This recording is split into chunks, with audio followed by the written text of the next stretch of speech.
जय गुरु खूब सुंदर उद्बोधनी भाषणे स्वामी कृष्ण सरस्वती महाराज ये संघेर इतिहास ये संघे संघ स्थापनार आगे कয়েকজন এখানকার ভক্ত গিয়ে শ্রী শ্রী ঠাকুর মহারাজের সাক্ষাৎ মন্ত্র দীক্ষা গ্রহণ করেছিলেন।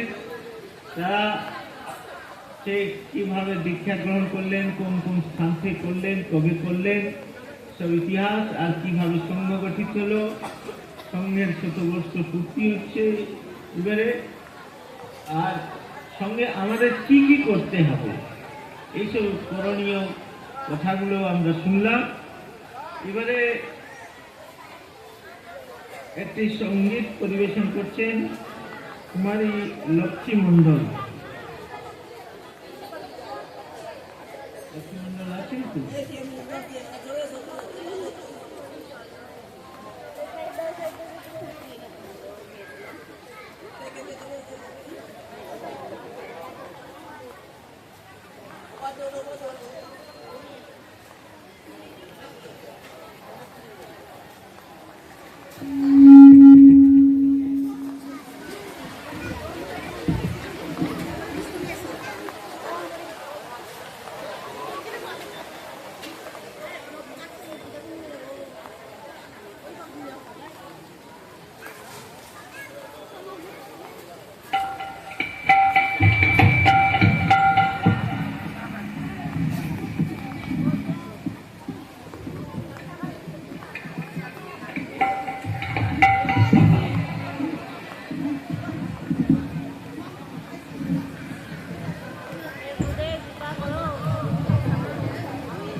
জয় গুরু, জয় গুরু।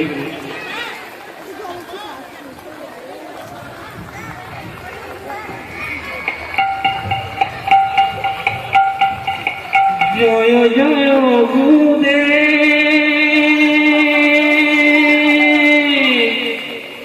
দয়াল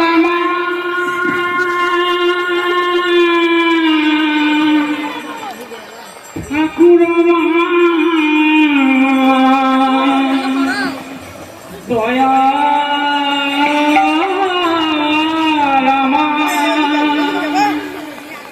জয় জয় গুরুদেব, করি হে মিনতি, চরণে শরণাগতি, আকি যেন মতি, চরণে শরণাগতি, আকি যেন মতি, চরণে শরণাগতি, আকি যেন মতি। জয় জয় গুরুদেব, করি হে মিনতি, জয় জয় গুরুদেব, করি হে মিনতি, চরণে শরণাগতি, আকি যেন মতি, চরণে শরণাগতি, আকি যেন মতি। জয় জয় গুরুদেব।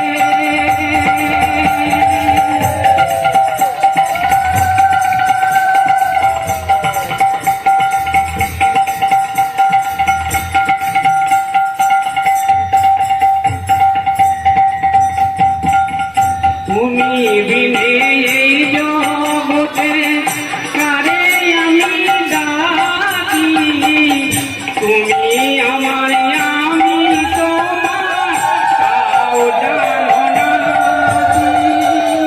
তুমি বিনে এই জগতে কারে আমি ডাকি, তুমি আমার আমি তোমার তাও জানো না।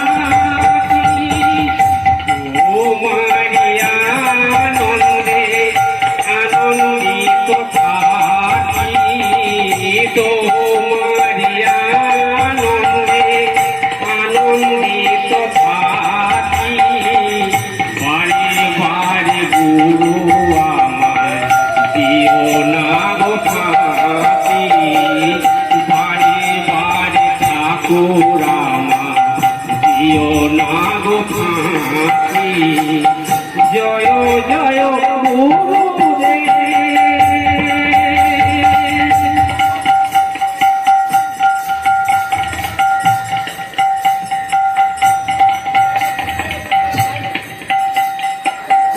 অঙ্গ মানে ঠাকুর তোমার শুভ আগমনে, ভক্তগণ বসে আছে কৃপা পাবে বলে। অঙ্গ মানে ঠাকুর তোমার শুভ আগমনে, ভক্তগণ বসে আছে কৃপা পাবে বলে।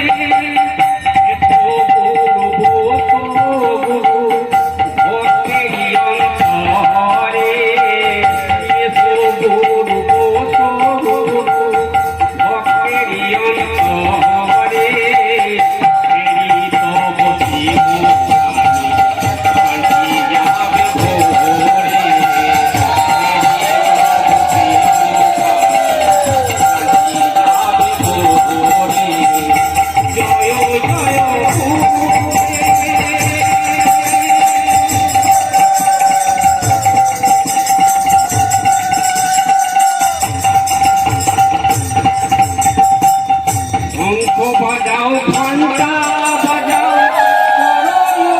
ধ্বনি, দয়াল ঠাকুর বসে আছে ওই মধ্যমণি। শঙ্খ বাজাও ঘন্টা বাজাও করো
देवकी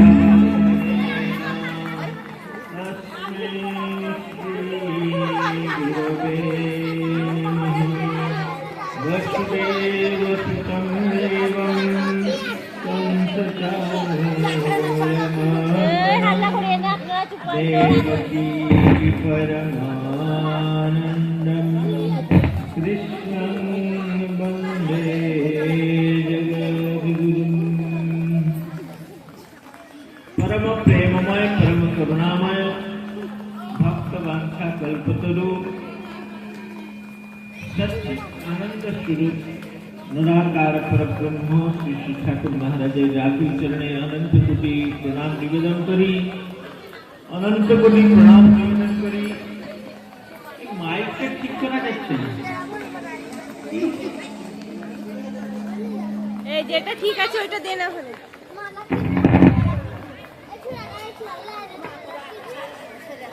জয় গুরু জয় গুরু জয় গুরু জয় গুরু। अनंत कोटि प्रणाम निवेदन करी गुरु शक्ति स्वरूपिणी जगज्जननी निवास महंत बाला चरण कमले अनंत कोटि प्रणाम निवेदन करी आद्य जगद्गुरु ज्ञानावतार शंकराचार्य भगवान चरण कमले एवं प्रेमावतार चैतन्य महाप्रभु चरण कमले ग्रामेर प्रतिष्ठित समस्त देव देवी गणेर चरण कमले फूल भक्तिपूर्ण प्रणाम निवेदन करी।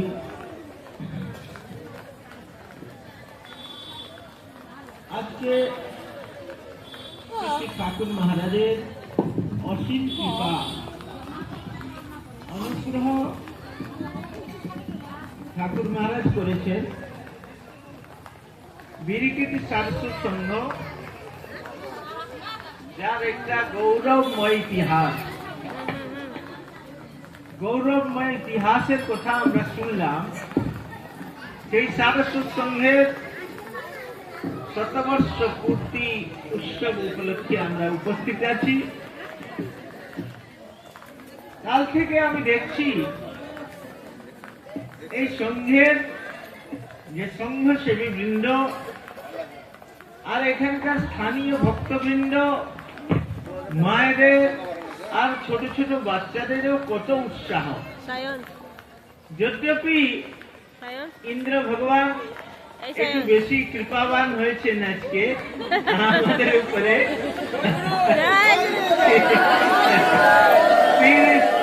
তিনি পুষ্প বৃষ্টি করছেন, জল বৃষ্টি করছেন, তারপরেও উৎসাহের কমি অভাব নাই। দেখছেন কত ভক্ত। আমাদের উৎসাহকে কিন্তু কেউ কম করতে পারবে না। ঠাকুর মহারাজের কৃপা আছে। আরে ইন্দ্র চন্দ্র ভগবান সবাই যার স্তুতি করেন। ঠাকুর মহারাজের ব্রহ্মবিদ বরিষ্ঠ সদ্গুরু দেবের সন্তান আমরা। আমাদেরকে কে ডরাবে, কে ভয় দেখাবে? ইন্দ্র ভগবানও দেখাতে পারবেন না যে আমরা সদ্গুরু দেবের চরণাশ্রিত। এই সংঘের আজকে আমরা শতবর্ষ পূর্তি উপলক্ষে অনুষ্ঠান করছি। এই অনুষ্ঠানে আমাদের মধ্যে আসামবঙ্গের শাশ্বত মঠ ট্রাস্ট বোর্ডের সন্ন্যাসী ট্রাস্টি আর তারাপীঠ সিদ্ধপীঠ শ্রী শ্রী নিগমানন্দ শাশ্বত আশ্রমের অধ্যক্ষ শ্রীমৎ স্বামী কৃষ্ণানন্দ সরস্বতী মহারাজ উপস্থিত আছেন। আরো এখানে কয়েকজন জেলা সদস্য উপস্থিত আছেন আর বিভিন্ন সংঘের সভাপতি সম্পাদক সভানেত্রী সম্পাদিকা বৃন্দ এবং বিভিন্ন স্থান থেকে আগত ভক্তবৃন্দ, জগজ্জননী অংশসংহিতা মায়েরা এবং ছোট ছোট বাল গোপাল এবং ভগবতী বালিকাদের আমি দেখছি। সবাইকে যথাযোগ্য শ্রদ্ধা সম্মান জয়গুরু সম্ভাষণ এবং প্রীতি শুভেচ্ছা স্নেহাশীষ প্রদান করছি। জয় গুরু জয় গুরু জয় গুরু।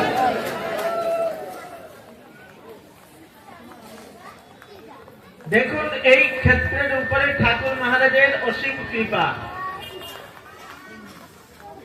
আমি শুনছিলাম এখানকার 17 জন ভক্ত শ্রী শ্রী ঠাকুর মহারাজের সাক্ষাৎ মন্ত্র শিষ্য। এটা কম বড় গৌরবের কথা নয়, গর্বের কথা। এই সঙ্গের সংস্থাপনা যারা করেছেন, শ্রী শ্রী ঠাকুর মহারাজের স্থূল শরীরে থাকাকালীন যে কয়টি সংঘ স্থাপিত হয়েছিল, সেই সংঘের মধ্যে অন্যতম সংঘ এই বিরকুটি সারস্বত সংঘ। এখানে আমরা শতবর্ষ পূর্তি উৎসব করছি। কত সংঘের এইরকম সৌভাগ্য হয়েছে? খুব কম সংঘের এই সৌভাগ্য হয়েছে যে শতবর্ষ পূর্তি উৎসব করতে পেরেছে। অনেক সংঘ তারা সেই বাধা বিঘ্নের মধ্য দিয়ে এখনো টিকে আছে আর ভালোভাবে সংঘ করছে। তার মধ্যে যে বিরকুটি সারস্বত সংঘ অন্যতম সংঘ। এমন না যে বাধা বিঘ্ন নেই, বাধা বিঘ্ন তো আসেই। শ্রেয়াংশী বহু বিঘ্নানি, বিঘ্ন অনেক আছে, কিন্তু যারা সৎপুরুষ তারা বাধা বিঘ্নের প্রতি ভ্রুক্ষেপ করেন না।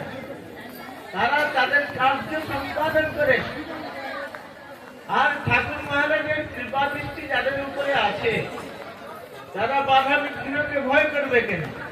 আমি তো দেখছি এত আপনাদের উৎসাহ কম হয়নি। এই বৃষ্টিকালেও, বৃষ্টির দিনেও আপনারা দাঁড়িয়ে দাঁড়িয়েও ঠাকুর মহারাজের এই অনুষ্ঠানকে এত সুন্দরভাবে উপভোগ করছেন। এর থেকে আনন্দের বিষয় কি আছে? আর খুব ভালো লাগছে, খুব আনন্দ। এইরকম যদি ঠাকুর মহারাজকে নিয়ে আমরা আনন্দ করি, নিশ্চয় ঠাকুর মহারাজের কৃপা আমরা লাভ করবো, এতে সন্দেহ নাই। কালকে আমি দেখলাম হাজার হাজার মানুষ সেই রাস্তা থেকে আমাদের নিয়ে আসার ব্যবস্থা, আর সেরকম যে তাদের মানে উৎসাহ একবার চরম। আর ভক্তরা দেখা সাক্ষাৎ করার জন্য, প্রণাম করার জন্য একবার পাগলের মতো। এইরকম ভাব ঠাকুর মহারাজ দিয়েছেন। এই যে ঠাকুর মহারাজের প্রতি ভালোবাসার কারণে, ঠাকুর মহারাজকে যে আপনারা যে প্রাণ দিয়ে ভালোবাসেন, তার প্রকৃষ্ট উদাহরণ এই বৃষ্টির প্রতি ভ্রুক্ষেপ করেননি। আপনারা সবাই চলে এসছেন, না ঠাকুরের অনুষ্ঠান হচ্ছে আমরা যাব, যাই হোক বৃষ্টিও ভিজেও যাব, বাচ্চারাও সবাই চলে এসছে। বাহ, এর থেকে আনন্দের বিষয় কি হবে? মায়েরা সবাই চলে এসছে। খুব এইরকম যদি ঠাকুর মহারাজের সঙ্গে আমরা আনন্দ করতে পারি, তাহলে আমাদের ভার ঠাকুর মহারাজ নেবেন। অবশ্য নিয়েছেন, তিনি আমাদের হাত ধরেছেন। ঠাকুর মহারাজের একটা কথা বলছি, বলছেন সংকীর্ণ পক্ষে যদি সন্তান বাবার হাত ধরে থাকে তাহলে পড়ে যাওয়ার ভয় থাকে, কিন্তু যদি বাবা তার হাত ধরে থাকে তাহলে পড়ে যাওয়ার ভয় নেই। আর আমার নিশ্চিত বিশ্বাস আপনারা বাবাকে, ঠাকুর মহারাজকে হাত ধরার সুযোগ দিয়েছেন, যে ঠাকুর মহারাজ হাত ধরে আছেন। এই উৎসাহ দেখে আমি বুঝতে পেরেছি যে আপনারা ঠাকুর মহারাজকে হাত ধরার সুযোগ দিয়েছেন। মহারাজ একটা কথা বলছিলেন যে ঠাকুর মহারাজের কৃপা আমরা কিভাবে লাভ করতে পারবো। ঠাকুর মহারাজের কৃপা সদা সর্বদা বর্ষিত হচ্ছে আমাদের উপরে, কিন্তু সেটা আমরা উপলব্ধি করতে পারি না। কেন উপলব্ধি করতে পারি না? তার পেছনে হচ্ছে আমাদের অন্তঃকরণের বা মনের যে মালিন্য, তার জন্য আমরা বুঝতে পারি না। আমরা যখন মনে করি আমাদের কাজ হয়ে যায়, ঠাকুরকে ডাকলাম আমাদের কাজ হয়ে গেল, তখন আমরা মনে করি ঠাকুরের মহারাজের কৃপা। কিন্তু যদি আমাদের কাজ না হয় আমরা মনে করি ঠাকুর মহারাজের কৃপা নেই। কিন্তু আমাদের রামকৃষ্ণ পরমহংস দেব একটা কথা বলছেন, ঠাকুর গুরুদেব হচ্ছেন কল্পতরু, মা হচ্ছেন কল্পতরু, ভগবান কল্পতরু। কিন্তু কল্পতরু তাৎপর্য জানেন তো? কল্পতরু মানে এমন একটা বৃক্ষ, মানে গাছ, যার তলায় গেলে সমস্ত ইচ্ছা পূর্ণ হয়ে যায়। এর বিষয়ে একটা পরমহংস দেবের কথা আছে। পরমহংস দেব বলছেন, একটা পথিক একটা খুব রোদের দিন, সেই রোদের দিনে যাচ্ছে, একবারে কোন রোদ, ভীষণ রোদ, সেই রোদের মধ্যে যাচ্ছে, ভাবছি যদি কোনো একটা বৃক্ষের ছায়া পেতাম তাহলে খুবই ভালো হতো, ছায়া একটু বিশ্রাম করতাম। অনেক দূরে দেখলো একটা গাছ, সেই গাছের তলায় চলে গেল, গিয়ে দেখলো ছায়াটা পেল, খুব আরাম পেল, তারপরে সেখানে বসে পড়লো। আসলে সেই গাছটা ছিল কল্পবৃক্ষ। সেখানে ভাবলো ছায়া তো পেলাম, বিশ্রাম করলাম, কিন্তু জল তৃষ্ণা পেয়েছে, যদি এক গ্লাস জল পেতাম তাহলে ভালো হতো। এক গ্লাস জল চলে এলো, তারপরে ভাবলাম খিদাও তো পেয়েছে, যদি খাবার পেতাম তাহলে ভালো হতো। এক সুন্দর থালাতে খুব সুন্দর সব অনেক প্রকার খাদ্য চলে এলো, খেলো, বললো একটু যদি বিশ্রাম করতে পারতাম তাহলে ভালো হতো। একটা সুন্দর বিছানা হয়ে গেল, সেখানে শুয়ে পড়লো, বললো পাটা তো ব্যথা করছে, অনেকক্ষণ চলছিলাম, যদি একটু কেউ সেবা করে দিত। হ্যাঁ, দুজন চলে এলো সুন্দরী, তার পাঁচ সেবা করলো, সে বিশ্রাম করছে, করতে করতে তার মনে একটা ভয় এলো, বললো এখানে কি, এইটা কোনো ভূত প্রেত পিশাচের কাজ তো নয় যে আমি যা চাইছি তা দিয়ে দিচ্ছে।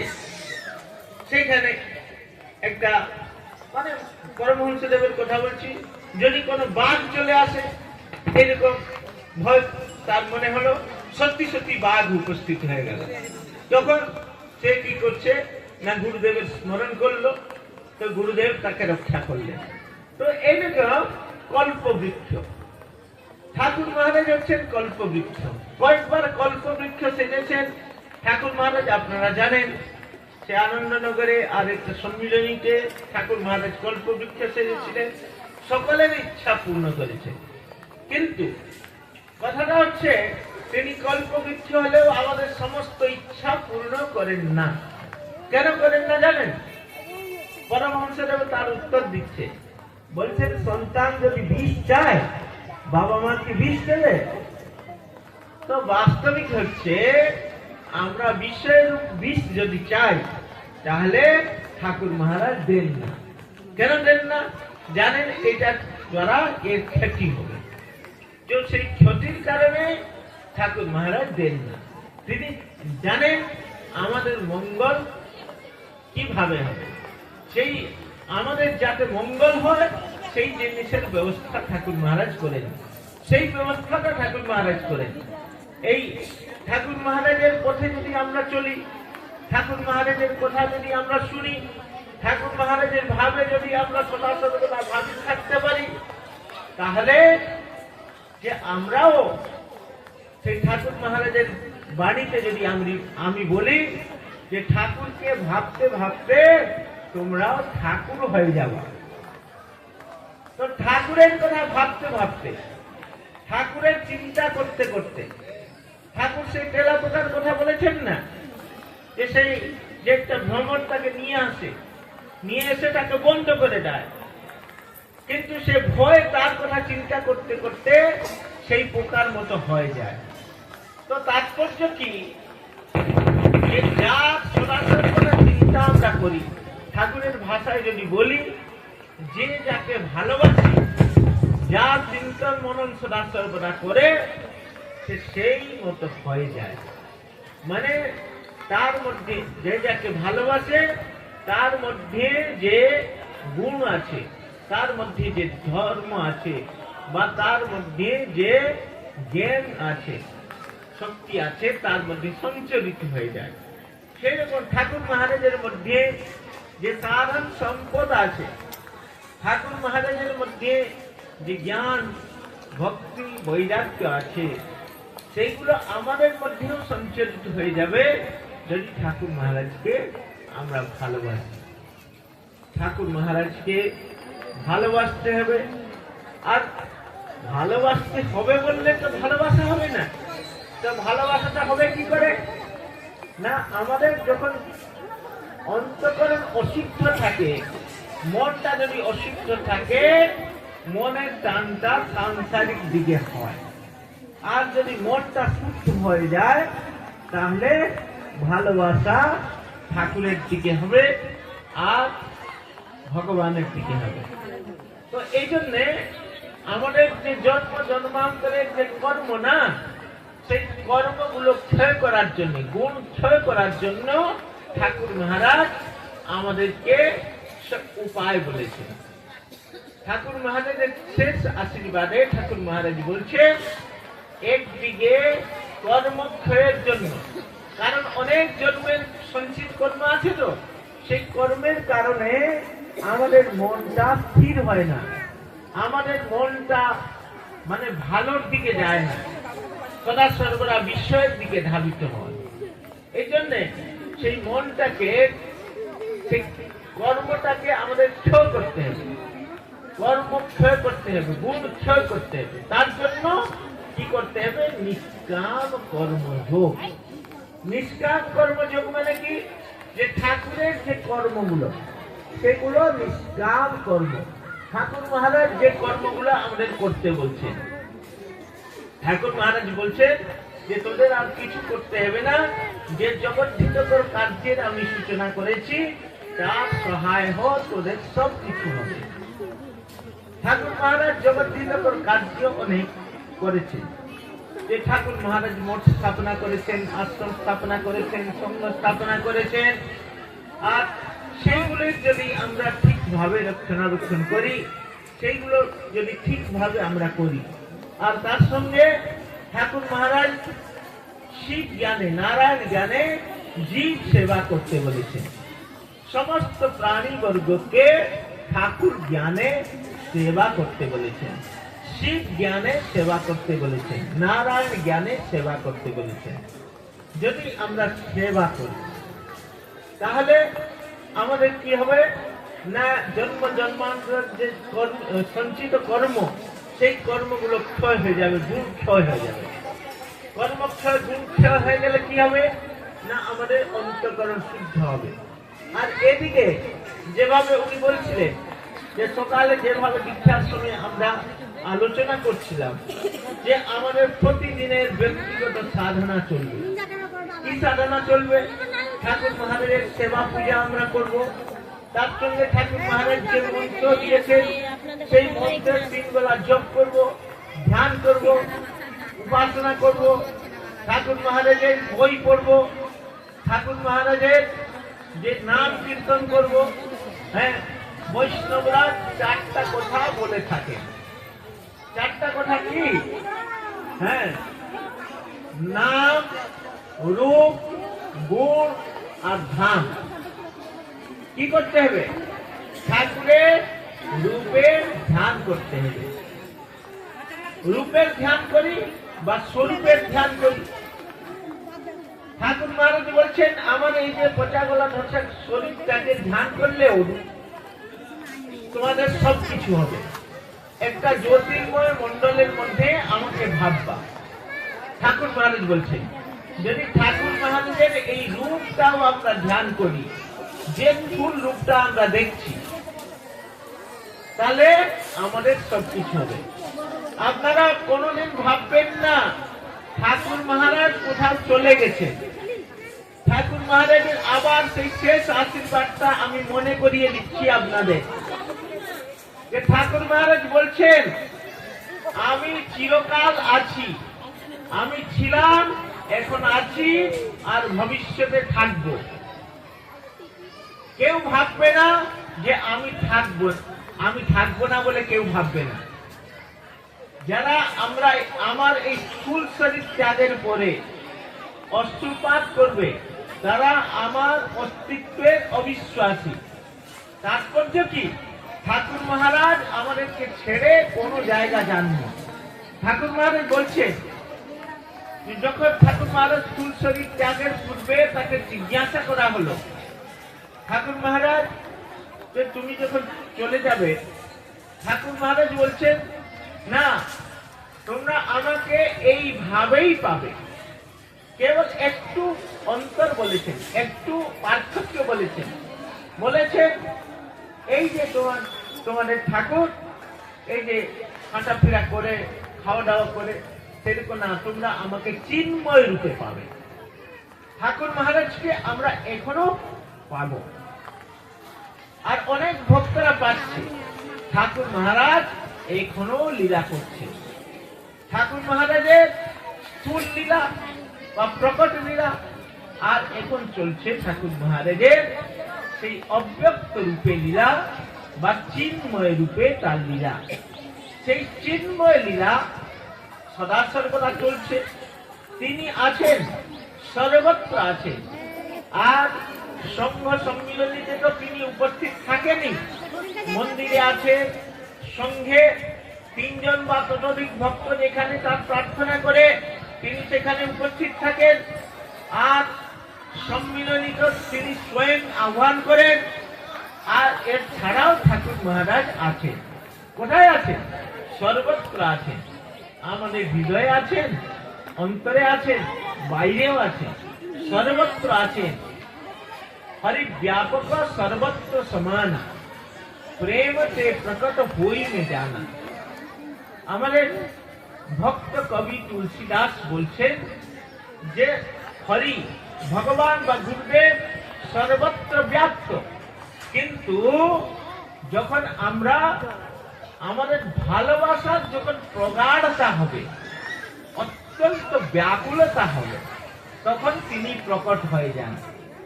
কিভাবে ব্যাকুলতা জানেন?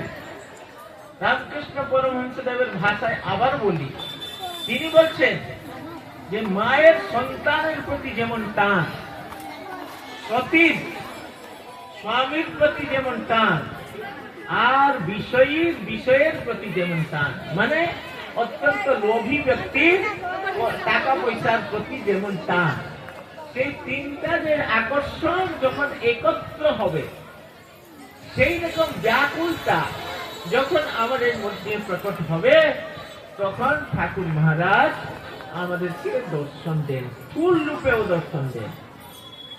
তিনি আজকেও লীলা করছেন, তবে আমাদের ভাবে যে দৃঢ়তা তার উপরে নির্ভর করছে।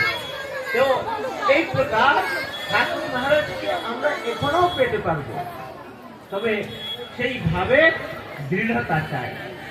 তো এইভাবে যদি আমরা প্রতিদিন ঠাকুর মহারাজের রূপের ধ্যান করি, ধ্যান মূলম গুরুর মূর্তি, পূজা মূলম গুরুর পদম, ঠাকুর মহারাজের পূজা অর্চনা সেবা করতে হবে। আর মন্ত্র মূলম গুরুর বাক্য, গুরু বাক্যকে যেমন মানতে হবে, মন্ত্রের মতো গুরুর বাক্যকে মানতে হবে। মোক্ষ মূলম গুরুর কৃপা, গুরু কৃপা তাৎপর্য মোক্ষ। গুরু কৃপা করলে মোক্ষ হয়ে যায়, মুক্তি হয়ে যায়। তো এরকম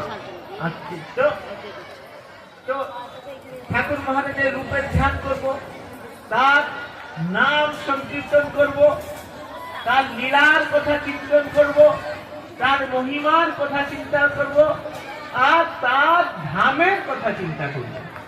ধাম মানে কি? তিনি যে নিত্য লোকের কথা বলেছেন, সেই চিন্ময় লোকের কথা বলেছেন। ঠাকুর মহারাজ বলছেন, তোদের হাত ধরে এক এক করে আমি সেই চিন্ময় নিত্য ধামে টেনে নিয়ে যাব। সেই নিত্য ধামের কথা আমরা চিন্তা করব। তো এই যে চিন্তা, এই চিন্তার মাধ্যমে তো আমাদের সব কিছু হবে। তো তো আমাদেরকে সেই ঠাকুর মহারাজ যে মন্ত্র দিয়েছেন 3 বেলা মন্ত্র জপ করতে হবে, বাকি সময় আমাদের কি করতে হবে? জয় গুরু জয় গুরু জয় গুরু জয় গুরু নাম সংকীর্তন করতে হবে। সে যখন সুযোগ পাবো যে উচ্চ করেও আমরা নাম সংকীর্তন করতে পারি বা মনে মনে নাম সংকীর্তন করতে পারি, যখন তখন এইটা করতে পারি। এইসব করতে করতে আর ঠাকুর মহারাজ যে নিয়ম পঞ্চকটা দিয়েছে, সেই নিয়ম পঞ্চকটা ঠিকভাবে আমাদের পালন করতে হবে। আমাদের মহারাজ বললেন যে নিয়ম পঞ্চকটা আমরা ঠিকভাবে আলস্যের কারণে, প্রমাদের কারণে আমরা করি না। না করার কারণে আমরা তার ফলটা পাই না। বাস্তবিক কাজ মানে যে নিয়ম পঞ্চকের কথা সঙ্গে আলোচনা হয়, সম্মিলনীতে আলোচনা হয়, সর্বত্র আলোচনা হয়, কিন্তু আমরা ঠিকভাবে সেগুলো করি না। আর যেরকম গ্রহণ, মাসিক চাঁদা, পুষ্টি ভিক্ষা, আর জন্মোৎসবে সাহায্য প্রেরণ, অক্ষয় তৃতীয়া সাহায্য প্রেরণ, এইগুলো আলোচনা আমরা করে থাকি, কিন্তু আমরা অবহেলাবশত এগুলো পালন করি না।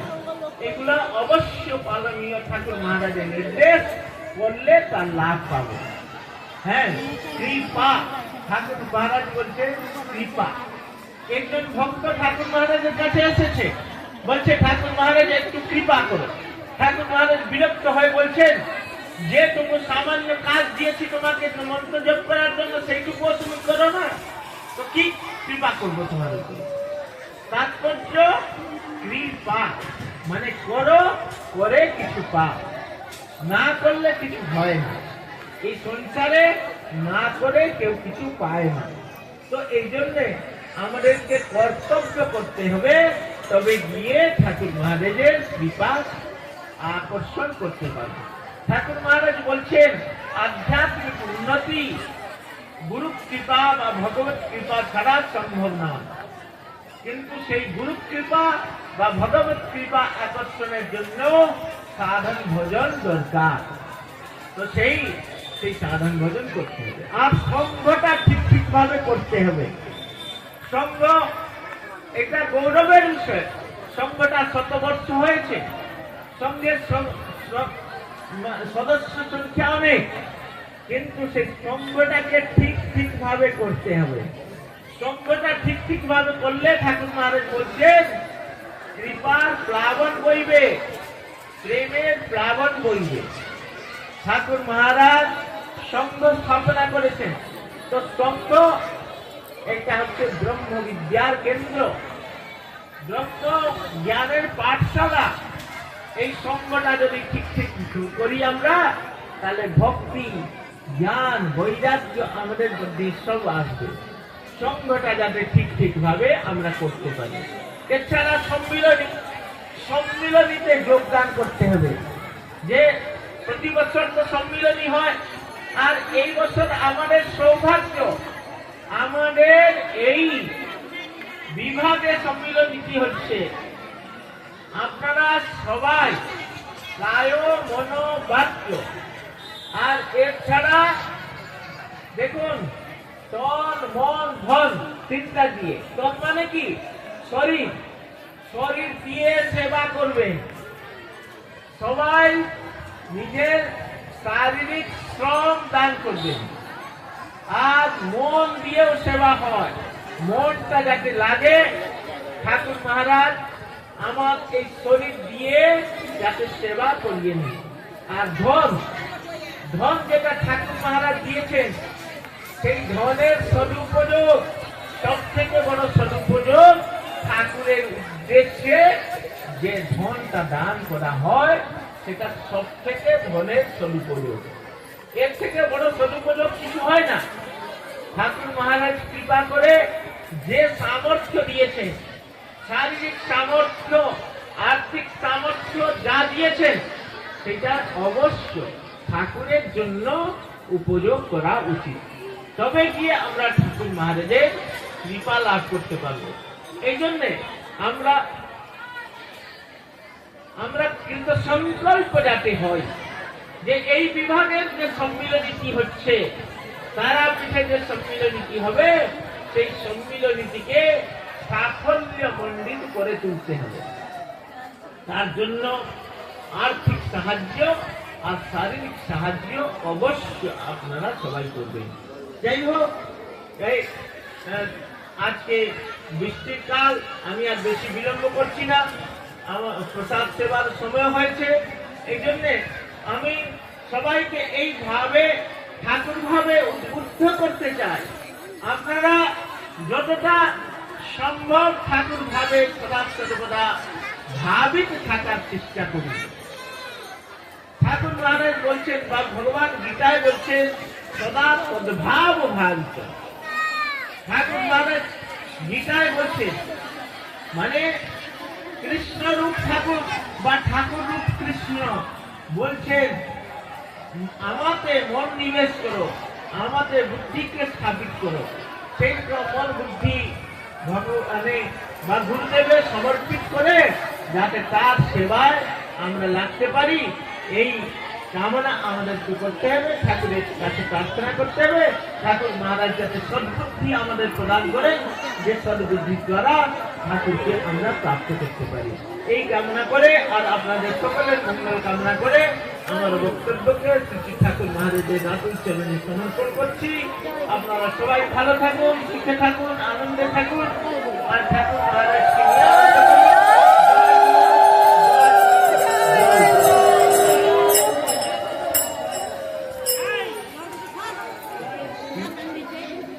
জয় গুরু, জয় গুরু।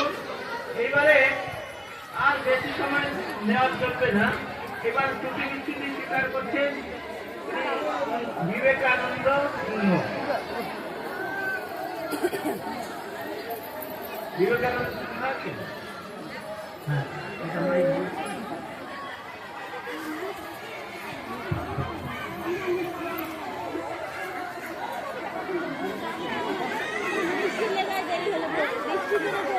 জলের জন্য দেরি হয়ে গেল।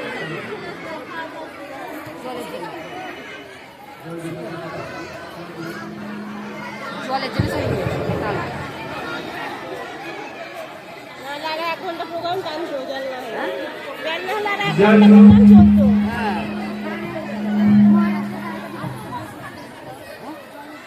জলের জন্য তাকে ভিড়া ভিড়ি লেগে গেল। কি হাল্লা করছে,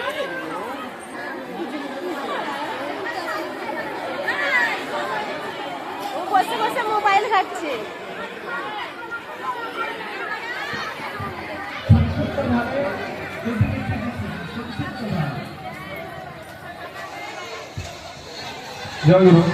আমি বলছিলাম সবাই যে ভিতরে প্রণাম জানাই আমার প্রাণের আরাধ্যদের শ্রী ঠাকুর মহারাজের চরণে। প্রণাম জানাই আমার সূর্যপদ মহন্ত মহারাজের, আমার দীক্ষাচার্য মহন্ত মহারাজের চরণে। প্রণাম জানাই আমার তারাপীঠ অধ্যক্ষ স্বামী কৃষ্ণানন্দ সরস্বতী মহারাজের। আমাকে মহন্ত মহারাজ কর্তৃক আমি আদিষ্ট হয়েছি ত্রুটি বিচ্যুতি স্বীকার করার জন্য। আমি বিরপিটি সাধুসংঘের সম্পাদক হিসাবে প্রথমেই ত্রুটি বিচ্ছু সমস্ত আজকে যা ত্রুটি, সমস্ত ত্রুটি আমি নিজে আমার এই বলে আমি প্রথমে ক্ষমা চাইছি আমার প্রাণ আরাধ্যদের শ্রী শ্রী ঠাকুর মহারাজের চরণে এবং আমার সূর্যপদ মহন্ত মহারাজের চরণে এবং কৃষ্ণানন্দ মহারাজের চরণে। আজকে এই যে ঠাকুর মহারাজের প্রাণপ্রিয় শিষ্য ভক্ত, আপনারা সবাই এত কষ্ট করে বৃষ্টিতে ভিজলেন, তার জন্য প্রথমে ত্রুটি চাইছি, আমি ক্ষমা চাইছি সমস্ত শিষ্য ভক্ত মন্ডলের কাছে যে আপনারা কষ্ট করে বৃষ্টিতে ভিজলেন, এটা আমার ত্রুটি। আমার মহারাজ কৃষ্ণানন্দ সরস্বতী মহারাজ প্রথম থেকে আমাকে সব বলে দিয়েছিলেন যে আমাদের মহন্ত মঠে আসবেন এবং মহন্ত মঠের সেবার যেন ত্রুটি না হয়। আমি সেই ঠিকভাবে করতে পারিনি, সেবা সম্পূর্ণ ভালোভাবে করতে পারি, তার জন্য আমি মহারাজের চরণে ক্ষমা চাইছি এবং আমার কৃষ্ণানন্দ সরস্বতী মহারাজের চরণে ক্ষমা চাইছি। আমি ক্ষমা চাইছি আমার যুব সংঘের সমস্ত শিষ্যবৃন্দ কাছে যে এত বড় অনুষ্ঠান করার জন্য। হয়তো তাদেরকে আমি অনেক সময় অনেক কিছু বলেছি, বকেছি, তার জন্য প্রত্যেকের কাছে ক্ষমা চাইছি। ক্ষমা চাইছি আমি জেলা সদস্যর কাছে, জেলা সদস্য কৃষ্ণানন্দ ভাদুরী মহাশয়ের কাছে। উনিও আমাকে অনেক কিছুই বলেছিলেন যেন অনুষ্ঠানটা ভালোভাবে পরিচালনা করতে পারি। আমি করতে পারিনি, তার জন্য আমি ক্ষমা চাইছি আমার জেলা সদস্যর চরণে। আর মহারাজ আমাকে বলেছে সংক্ষেপে বলতে, আমি সব কিছু বলছি না। আর আজকে আমি 11 জন সদস্যের মধ্যে আমাদের গোপাল একজন সদস্য। আমি গোপালের কাছে বিশেষভাবে ক্ষমা চাইছি যে আজ আমাদের একজন ছোট্ট আমাদের যুব সংঘের সদস্য, সে হয়তো মহারাজ বৃষ্টিতে ভিজছিলেন, আবেগপ্রবণ হয়ে ছাতা আনতে গেছিল, ছাতা তার হাত থেকে কেড়ে নিয়েছে, তার জন্য সে হয়তো দুঃখ পেয়েছে খুব। আমি তাই গোপালকে, সেই আমার ছোট্ট যে সদস্যের হয়ে আমি ক্ষমা চাইছি গোপালের কাছে। গোপাল, তুমি তাকে ক্ষমা করে দিও, ঠাকুর মহারাজ তাকে যেন ক্ষমা করে দেয়। আমি কিছু বলবো না, আমি এই বলেই আমি মহারাজের চরণে প্রণাম জানিয়ে ক্ষমা চাইছি। জয় গুরু, জয় গুরু, জয় গুরু। ওইটাই বলতে দেয়। যাই হোক, এই অনুষ্ঠানটি খুব সর্বাগ্র সুন্দর অনুষ্ঠান হয়েছে, সবাই খুব আনন্দ পেয়েছে, আর আমরাও আনন্দ পেয়েছি। কোনো ত্রুটি আমি দেখছি না, খুব সুন্দরভাবে হচ্ছে। একটু বৃষ্টি, এছাড়া আর কিছু অসুবিধা নেই। আর যুব সংঘের সদস্যরা খুব আপ্রাণ চেষ্টা করেছে, খুব সেবা করেছে। এই জন্যে যুব সংঘের যে সদস্যদের আমি তাদের জন্য ঠাকুরের চরণে প্রার্থনা করছি যাতে ঠাকুর মহারাজ কৃপা করে তাদের বিচারে জয় গুরু, জয় গুরু।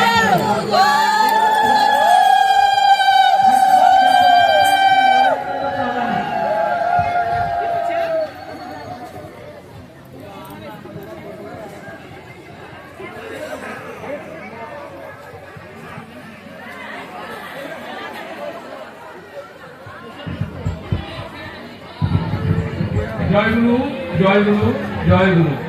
প্রথমে আমি ঠাকুরের চরণে প্রণাম জানাই, মহন্ত মহারাজের চরণে প্রণাম জানাই, কৃষ্ণানন্দ মহারাজের চরণে, উপস্থিত জেলা সদস্য এবং আশ্রমের সকল সন্ন্যাসী, সকল ভক্তবৃন্দকে, এখানে যারা উপস্থিত হয়েছেন সকলে ধন্যবাদের পাত্র। এত সুন্দর, এত দুর্যোগের মধ্যেও যে আপনারা সবাই সুস্থভাবে দেখেছেন, অনুষ্ঠান শুনেছেন, তার জন্য সকলকে জানাই, সকলের ধন্যবাদের পাত্র। এখানে যারা রান্না করছেন তারা খুব কষ্টের মধ্যে, জল বৃষ্টির মধ্যে তারাও খুব সুন্দরভাবে ব্যবস্থা করেছেন, তাদেরকেও আমি ধন্যবাদ জানাই। যুব সংঘ যারা এখানে অক্লান্ত পরিশ্রম করে যাচ্ছে তাদেরকেও আমি ধন্যবাদ জানাই। এই বলে আমি আমার বক্তব্য শেষ করলাম। জয় গুরু, জয় গুরু, জয় গুরু। এইভাবে সমাপ্ত সঙ্গীত এবং জয় গুরু নাম করতে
হে